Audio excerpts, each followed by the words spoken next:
William Tokarsky, and I am an actorholic.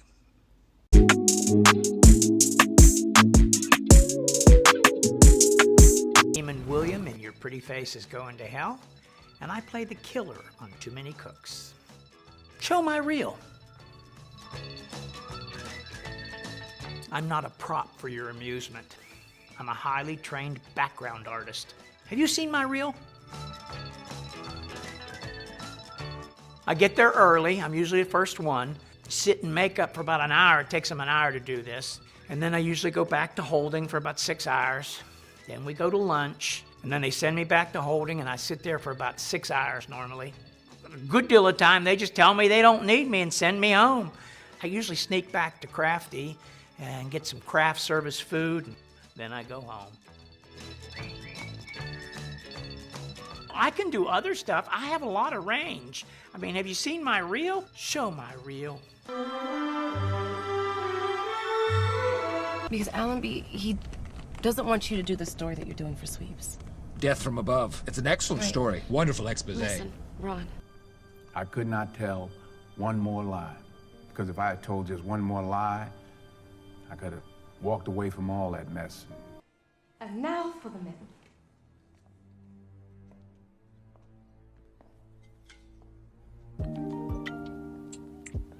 Welcome everyone. My name is Zarek Dion Williams. Welcome to my podcast.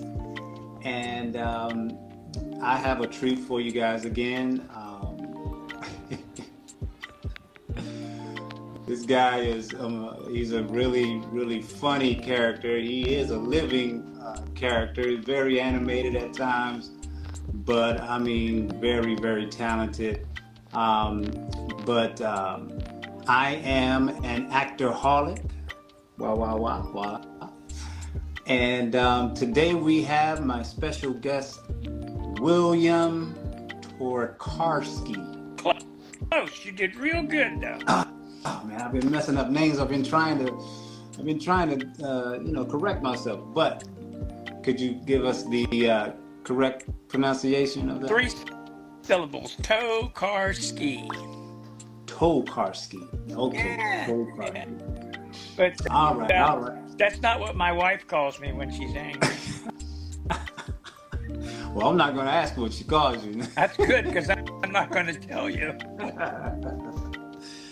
Well, let's give it up for William, y'all. Thank you. Now, William, I first want to say, man, whenever I see you and I see your photos, man, I'm just always just in awe, because you have many faces, man, many faces. And I know that, in a lot of your movies, you play like the villain a lot of times, right? Or the scary guy. Why don't we first get you to, kind of give us your background before we go into that. But tell us who you are and what inspired you to become an actor. My name is William Tokarsky. As far as inspiration, it's to be honest with you, I'm retired. So it's like I have time to spend. So I just followed this little path. I started working as an extra and went from there. The local city I live in Noonan, Georgia, was filming a lovely little movie with Robert Duvall and Bill Murray called Get Low. If you haven't seen it, go stream it. It's a great movie. It never got national distribution. Well, the city of Noonan is a good film location because it's called the City of Homes and has lots and lots of different homes. So they had an early 1900s style funeral home set up across from the park. So, I'm in the park. I want to see Duvall and I want to see Murray. Shit, I ain't see nobody. The van pulled up, in and out, bang, bang, bang. And they shot most of it inside, but they were shooting through a screen door to see people. And there were guys walking up and down the street. Hmm. Then I had a conversation with one. He was an extra. I said, hell, that sounds like fun. So I just got an email to where to submit. And I was booked next week on The Odd Life of Timothy Green. And it just went from there. Wow. Well, you certainly have an interesting look, man. Like I said, you know. That Do you think? that is where the talent is, the look. I suffer from an incurable disease called CRS. Have you heard of it? What is that? I can't remember shit. So I'm severely limited as far as working as an actor, you know, for dialogue, you know. I have perfected the art of auditioning off of a piece of paper taped right next to the camera. Hey, man, I've had to do that before, so you're not alone. Yeah, but and for Morgan Freeman. But for 4 lines. Well, hey, you get through it though, right? You get through it. Oh yeah. You know, Morgan Freeman actually, I think they have to do that for him now. You know, they have to, you know, send lines to him. I did a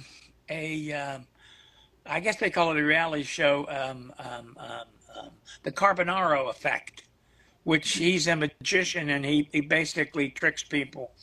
And they had me playing a ghost that came out of the floor of a brewery and, you know, haunted some woman that was hired as a temp. But long story short, bug for my ear, and I put it in my ear, and the director could direct me so I would be centered in the shot, you know, move a little left, move a little right, that sort of thing, what to say, what to do. It didn't actually feed me dialogue because there was no dialogue. But the idea was, hell, I need one of them and I can do anything, man. You know, if I can get somebody to feed me the dialogue. But at any rate, it's just fun for an old man and I'm having a good time. And I have found out you can make lots of money doing this if you're lucky. If you're lucky, you can, man. You definitely can. Now, so you just, you know, like you said, you were walking down the street and, you know, talk to an extra, and so it's been sky's the limit on that, you know. Are you enjoying what you're doing? I mean, I love it. yeah. I love it. It's interesting right now for the strike. I am a union man. SAG-AFTRA is my 3rd union. Yeah. I'll tell you my union joining story at the end of this, but so I am supporting the strike in every way possible. Absolutely. And my first union was United Steelworkers. Second union was the United Auto Workers, of which I was an official when I retired. But yeah. See, remember why I said I can't remember shit? Where was I going with this? Oh yeah, my union story. Yeah. I was about 6 months into working as an extra. I booked with CL Casting to go do Hunger Games Catching Fire. And I was dressed as a disheveled member of District 13, if you know anything about the show. Mm-hmm. And I booked 5 days, and we were working at the old Pullman yards in Atlanta. Mm-hmm. And the 4th day, I got a message on my phone at lunchtime. You know, you don't turn your phone on until you're at lunch. And it was from the casting. And she said to me, you have a speaking line with Jennifer Lawrence next week if you want it. Ooh, Yeah. if I want it. If I want it. And the words were, you want to get him killed.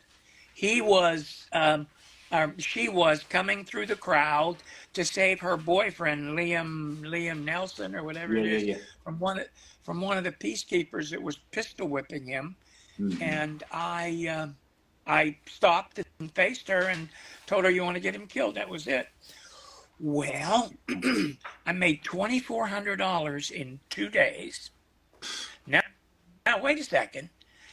And I have drawn almost 7,000 in residuals. You know what I'm talking about? Woo, woo, woo, woo. The money's gone down now. It's about $80 every time it goes into cycle on free TV. But the scene was cut. I'm not in the movie except for deep background. So You'll get your money. well, I've done some research and talked to them, and it just depends on the kindness of the producer. If you do not act, they can withhold you from residuals, but they can also include you because someday they may make an anthology where they want to use that scene and all the unused scene, stick it on TV. But yeah, it was a great experience.